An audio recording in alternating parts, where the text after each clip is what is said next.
یہ حالت دیکھ کر حضرت عائشہ نے کعب کو حکم دیا کہ سواری سے نیچے اترو اور قرآن اٹھا لو اور انہیں کتاب اللہ کی دعوت دو۔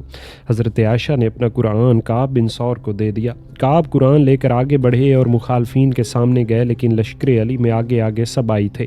انہیں مسلسل یہ خطرہ درپیش تھا کہ کہیں صلح نہ ہو جائے۔ کعب جب قرآن لے کر آگے بڑھے تو یہ کعب کے سامنے آ گئے۔ حضرت علی پیچھے لشکر میں تھے۔ وہ یہ سمجھ رہے تھے کہ مخالفین جنگ کے علاوہ کسی چیز پر تیار نہیں۔ جب کعب نے ان کے سامنے قرآن پیش کیا تو ان لوگوں نے انہیں نیزے مار مار کر ختم کر دیا اور حضرت عائشہ کے ہودج کو بھی تیروں کا نشانہ بنایا۔ حضرت عائشہ نے آواز دی، اے میرے بیٹے ادھر آؤ۔ جب حضرت عائشہ چیخ چیخ کر کہہ رہی تھیں اللہ اللہ کو یاد کرو اور روزے حساب کا خیال کرو، لیکن یہ سبائی کوئی بات ماننے کو تیار نہ تھے۔ وہ برابر آگے بڑھ رہے تھے۔ جب یہ مسلسل آگے بڑھ بڑھ کر حضرت عائشہ کے اونٹ پر حملہ کرتے تو حضرت عائشہ نے فرمایا، اے لوگوں، قاتلین عثمان اور ان کے ساتھیوں پر لعنت بھیجو۔ اس کے بعد حضرت عائشہ نے ان پر لعنت بھیجی اور اہل بصرہ پر بھی لعنت بھیجنے لگے۔ حضرت علی کے کان میں یہ لعنت کے الفاظ پڑھے تو انہوں نے سوال کیا کہ یہ شور و ہنگامہ کیسا ہے؟ لوگوں نے جواب دیا کہ عائشہ اور ان کے حامی قاتلین عثمان اور ان کا ساتھ دینے والوں پر لعنت بھیج رہے ہیں۔ یہ سن کر حضرت علی نے فرمایا کہ اللہ قاتلین عثمان اور ان کا ساتھ دینے والوں پر لعنت بھیجے۔ اس کے بعد حضرت علی آگے بڑھے اور عبد الرحمن بن عتاب اور عبد الرحمن بن حارث کو پیغام بھیجا کہ تم دونوں اپنی جگہ ڈٹے رہو۔ جب اہل بصرہ نے یہ دیکھا کہ سبائیوں کا اصل رخ حضرت عائشہ کی جانب ہے اور وہ اس کے علاوہ کسی جانب حملہ نہیں کر رہے اور جنگ سے باز نہیں آتے، تو بصرہ کے مزریوں نے اونٹ کو گھیر لیا اور اس کے بعد کوفہ کے مزریوں پر حملہ کیا۔ اس ہجوم میں حضرت علی بھی پھنس گئے۔ حضرت علی نے پیچھے سے اپنے بیٹے محمد کی گردن پکڑی اور محمد سے فرمایا کہ حملہ کرو۔ انہوں نے کچھ حیل و حجت کی۔ حضرت علی نے جھنڈا لینے کے لیے ہاتھ آگے بڑھایا۔ یہ دیکھ کر محمد نے حملہ کیا۔ حضرت علی نے جھنڈا ان کے پاس چھوڑ دیا۔ کوفہ کے مزریوں نے بصرہ پر حملہ کیا اور اونٹ کے سامنے لڑائی شروع ہو گئی۔ جنگ زبردست طریقے سے جاری تھی اور کسی صورت کامیابی کی کوئی سبیل نظر نہ آتی تھی۔ حضرت علی کے ساتھ مزریوں کے علاوہ کچھ اور لوگ بھی تھے۔ ان میں زید بن سوحان بھی تھا۔ اس سے اس کی قوم کے ایک شخص نے کہا کہ تو اپنی قوم کے پاس واپس آ جا، تیرا اس جگہ کیا کام ہے؟ کیونکہ مزری تیرے سامنے ہیں اور اونٹ بھی تیرے سامنے موجود ہے اور چاروں جانب موت کا بازار گرم ہے۔ زید: موت زندگی سے بہتر ہے اور میں موت ہی کا طلبگار ہوں۔ غرض زید اور اس کا بھائی سیحان دونوں لڑتے گئے ہوئے مارے گئے۔ سا نے ان دونوں کا مرثیہ پڑا اور ان کے مرنے کے بعد جنگ اور تیزی اختیار کی۔ جب حضرت علی نے یہ صورت دیکھی تو یمنیوں کے پاس کہلا بھیجا کہ تم اپنے اپنے قریب والوں کی مدد کے لیے پہنچ جاؤ۔ بنو عبد قیس کے ایک شخص نے حضرت عائشہ کے ساتھیوں سے کہا کہ ہم تمہیں کتاب اللہ قبول کرنے کی دعوت دیتے ہیں۔ حامیان عائشہ نے جواب دیا کہ تم کیا کتاب اللہ کی دعوت دو گے جب تم اللہ کے نافذ کردہ حد کو بھی قائم نہ کر سکے، اور جب اللہ کی جانب دعوت دینے والے کعب بن ثور کو تم نے قتل کر دیا۔ یہ جواب جس شخص نے دیا تھا اسے قبیلہ ربیہ نے نیزے مار کر قتل کر دیا۔ اس کے قتل ہونے کے بعد اونٹ کی حفاظت کے لیے مسلم بن عبداللہ العجلی اس کی جگہ کھڑا ہوا۔ لوگوں نے اسے بھی ختم کر دیا۔ کوفہ کا میمنہ بصرہ کے میمنہ پر حملہ کر رہا تھا۔ اس حملہ میں کوفیوں نے بہت سے بصریوں کو موت کے گھاٹ اتار دیا۔ سری نے شعیب اور سیف کے حوالے سے محمد اور طلحہ کا یہ بیان نقل کیا ہے کہ پہلی جنگ دوپہر تک شدت سے جاری رہی۔ اس جنگ میں حضرت طلحہ شہید ہوئے اور زبیر بھی اسی جنگ کے دوران چلے گئے۔ لوگوں نے حضرت عائشہ کے پاس پناہ لی۔ اہل کوفہ جنگ کے علاوہ کوئی دوسرا فیصلہ قبول کرنے کے لیے تیار نہ تھے اور لوگوں کا تمام تر حملہ حضرت عائشہ پر تھا۔ حضرت عائشہ نے اپنے حامیوں کو پاس بلا لیا۔ حضرت عائشہ کے قریب فریقین میں نہایت سخت جنگ ہوئی اور بے انتہا شور اٹھا۔ ظہر کے وقت جنگ بند ہو گئی، لیکن ظہر کے بعد پھر دوبارہ جنگ شروع ہوئی۔ یہ جنگ آخر جمادی الاخر میں بروز جمعرات ہوئی۔ دن کے آغاز میں حضرت زبیر اور حضرت طلحہ کی قیادت میں جنگ جاری رہی۔ دوپہر کے وقت لشکر کی قیادت حضرت عائشہ کر رہی تھی۔ اس وقت نہایت شدید جنگ ہوئی اور ظہر کے وقت علی کے میمنہ نے عائشہ کے میسرہ کو شکست دی، لیکن حضرت عائشہ کا میمنہ حضرت علی کے میسرہ پر غالب رہا اور بصرہ کے قبیلہ ربیہ نے کوفہ کے ربیوں کو شکست دی۔ حضرت علی نے مجبور ہو کر بصرہ کے مزریوں کے مقابلے میں کوفہ کے مزریوں کو بھیجا اور فرمایا کہ موت سے بھاگنے کا کوئی راستہ نہیں، نہ وہ بھاگنے والے کو چھوڑتی ہے اور نہ کھڑے ہونے والے کو۔ عامر نے ابو الحسن، ابو عبداللہ القرشی، یونس بن ارکم، علی بن عامر الکندی اور زید بن حساس کے حوالے سے محمد بن الحنفیہ کا بیان نقل کیا کہ جنگ جمل کے روز میرے والد نے لشکر کا جھنڈا مجھے عنایت کیا اور فرمایا کہ آگے بڑھو۔ میں مسلسل آگے بڑھتا رہا، لیکن جب میرے آگے نیزے اور برچھیاں آڑے آ گئیں تو میں رک گیا۔ کسی نے میرے پیچھے سے کہا کہ تیری ماں مرے آگے کیوں نہیں بڑھتا؟ میں نے جواب دیا کہ آگے کوئی جگہ نظر نہیں آتی، چاروں جانب نیزے اور برچھیاں ہیں۔ کہنے والے نے ہاتھ بڑھا کر میرے ہاتھ سے جھنڈا جھنڈا لے لیا۔ میں نے اسے نظر اٹھا کر دیکھا تو میرے والد تھے اور وہ فرما رہے تھے، اے عائشہ، آپ نے اپنے آپ کو دھوکے میں ڈال لیا اور قوم کو ایک دوسرے کا دشمن بنا دیا۔ بیٹوں کے قتل ہونے سے تو بہتر یہ تھا کہ آپ جھک جانا قبول فرما لیتی۔ سری نے شعیب اور سیف کے حوالے سے محمد اور طلحہ کا یہ بیان نقل کیا ہے کہ دونوں لشکروں میں اتنی سخت جنگ ہوئی کہ ہر جگہ پر قلب لشکر کا گمان ہوتا تھا۔ اہل یمن نے نہایت پامردی دکھائی اور حضرت علی کا جھنڈا سنبھالتے ہوئے کوفہ کے 10 آدمی مارے گئے۔ ان میں سے 5 ہمدانی تھے اور بقیہ یمنی۔ جب ایک آدمی مارا جاتا تو دوسرا جھنڈا سنبھال لیتا۔ آخر میں یزید بن قیس نے جھنڈا سنبھالا۔ آخر وقت تک یہ جھنڈا اسی کے پاس رہا۔ یزید جنگ کے وقت یہ رجزیہ اشعار پڑھ رہا تھا، اے نفس، تو نے بہت زندگی گزاری اور زمانے سے بے پرواہ ہو چکا۔ جب تو ابھی تک زندہ ہے تو اور کب تک زندہ رہے گا؟ تو جب تک زندہ رہے گا میں زندگی کا طلبگار رہوں گا۔ یہ اشعار یزید نے بطور تمثیل پڑھے تھے، ورنہ یہ اشعار اس سے پہلے کسی اور شخص کے تھے۔ نمران بن ابی نمران الحمدانی نے اس جنگ کے وقت یہ اشعار پڑھے۔ میں ازدیوں کے درمیان تلوار چلا رہا تھا اور ان کے بوڑھوں اور نوجوانوں کو قتل کر رہا تھا اور ہر لمبے بازو والے چیتے کو میدان میں گرا رہا تھا۔ سری نے شعیب اور سیف کے حوالے سے محمد اور طلحہ کا یہ بیان نقل کیا ہے کہ جب کوفہ اور بصرہ کے مزریوں میں جنگ ختم ہو گئی تو حضرت عائشہ اور حضرت علی کے لشکر میں یہ اعلان کیا گیا کہ اب جنگ ختم ہو چکی ہے، اب اپنے اپنے ہاتھ پاؤں تلاش کرو۔ لوگ اپنے ہاتھوں اور پاؤں کی تلاش میں مصروف ہو گئے۔ اس سے پہلے اور نہ اس کے بعد کوئی ایسی جنگ تھی اور نہ آج تک کوئی ایسا واقعہ سننے میں آیا ہے کہ جس میں لوگوں کے اتنے ہاتھ پاؤں کٹے ہوں جیسا کہ اس جنگ میں کٹے تھے۔ یہ نہ معلوم ہو سکتا تھا کہ یہ کس کا ہاتھ ہے اور یہ کس کا پاؤں۔ حضرت عبد الرحمن بن عتاب کا شہادت سے قبل ہاتھ کٹ چکا تھا۔ ان دونوں لشکروں میں سے جس کا بھی ہاتھ پاؤں کٹ جاتا تھا وہ اس بات کی کوشش کرتا تھا کہ وہ قتل ہو جائے، اس لیے وہ میدان جنگ میں برابر ڈٹا رہتا تھا۔ سری نے شعیب اور سیف کے حوالے سے محمد اور طلحہ کا یہ بیان نقل کیا ہے کہ جب جنگ زوروں پر ہونے لگی تو اہل کوفہ کا میمنہ اہل بصرہ کے قلب میں گھس گیا، اس طرح اہل بصرہ کا میسرہ اہل کوفہ کے قلب میں گھس گیا، لیکن اہل کوفہ کے میمنہ اور میسرہ نے مخالفین کو اپنے دستوں میں گھسنے نہ دیا۔ اس طرح بصرہ کے میسرہ نے بھی مخالف کو اس کا قطعاً موقع نہ دیا۔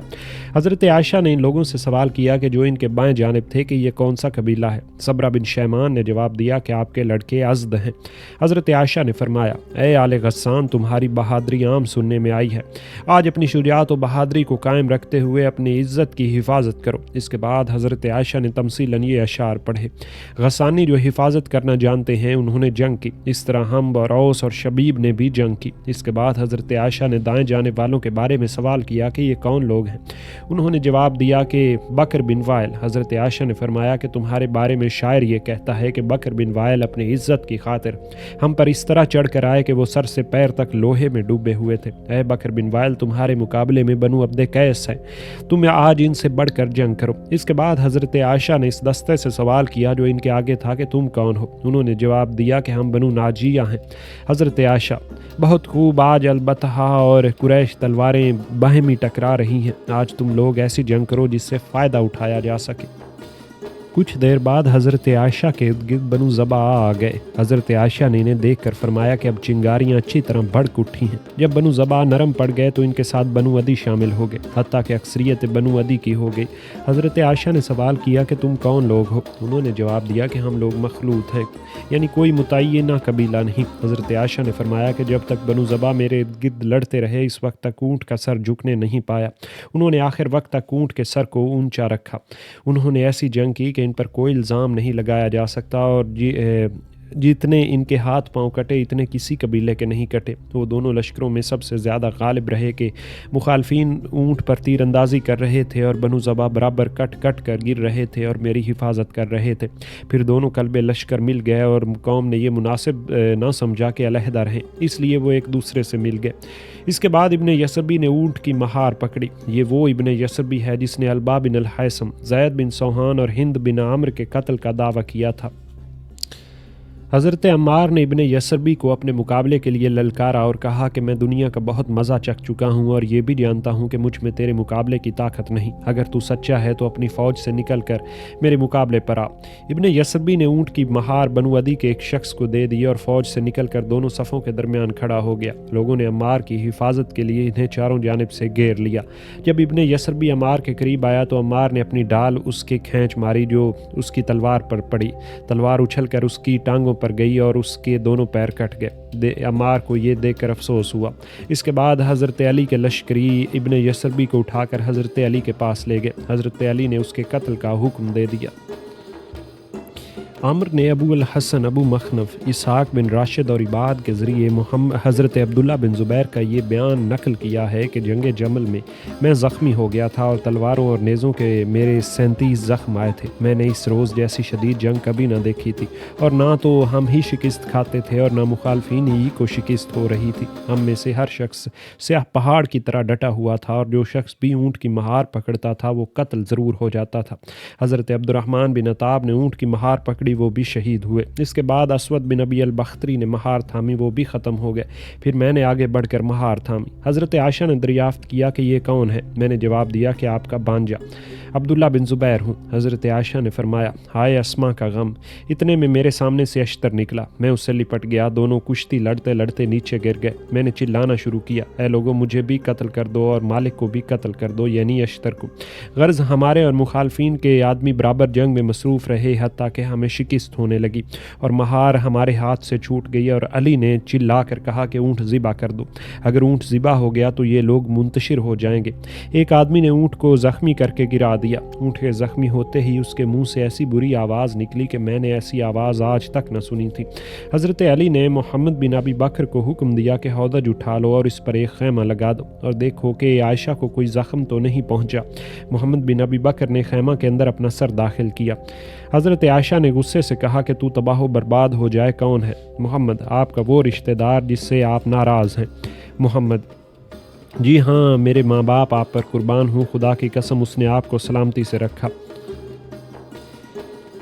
سری نے شعیب اور سیف کے حوالے سے محمد اور طلحہ کا یہ بیان ذکر کیا ہے کہ جنگ کے بعد حضرت علی نے ایک جماعت کو حکم دیا کہ مقتولین کے درمیان سے حضرت عائشہ کا ہودج اٹھا لیا جائے۔